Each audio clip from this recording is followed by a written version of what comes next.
Hello, welcome to my channel NCERT Science and Math Concept. Here we are doing the question from the topic of units and measurement. The question is, consider a simple pendulum having a bob attached to a string that oscillates under the action of force of gravity. Suppose that the period of oscillation of the simple pendulum depends on mass m of the bob, length L of the pendulum, and acceleration due to gravity g at that place. Derive the expression for its time period using method of dimensions. So now first of all, what is given to us? Given to us is that the time period depends upon mass. But we do not know what is the power of mass, so we consider it as A. It depends upon length to the power b and it depends upon g to the power c. Now if we combine them, the time period depends upon m to the power a, L to the power b and g to the power c. Or we convert the proportionality into constant m, a, L, B and G, C. Constant does not have any dimensions. It is always dimensionless quantity. Therefore, now we put the dimensions.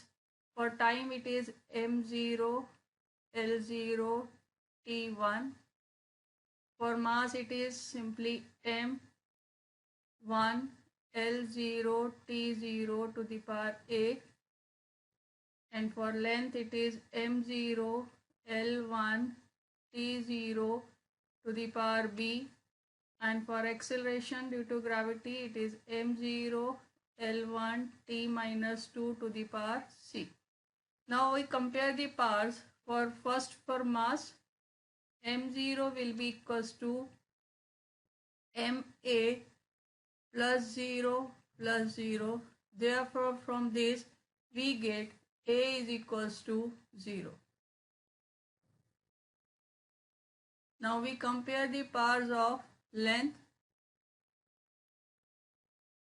So L to the power 0 is equals to L to the power 0 plus B plus C, which gives us B plus C is equals to 0, or even we can say B is equals to minus C. Now we compare the powers of time. T to the power 1 is equals to T to the power 0 plus 0 minus 2 times C, that gives minus 2 times C is equals to 1, or C is equals to, therefore C is equals to minus half, and B is equals to minus C, therefore B is equals to half. Now our formula was T equals to K, M to the power A, L to the power B and G to the power C. We put the values. Time period is K, M0, L half, G minus half. Therefore from this our formula becomes time period is equals to K under root L upon G. If you are given the constant value K is equals to 2 pi, then in that case the formula will become T is equals to 2 pi under root L upon G. If you are not given the value of K, you will write the formula T is equals to K under root L over G. If you are given, then you will put its value. That is all for this question. Keep watching my other videos for more challenging questions and do subscribe my channel.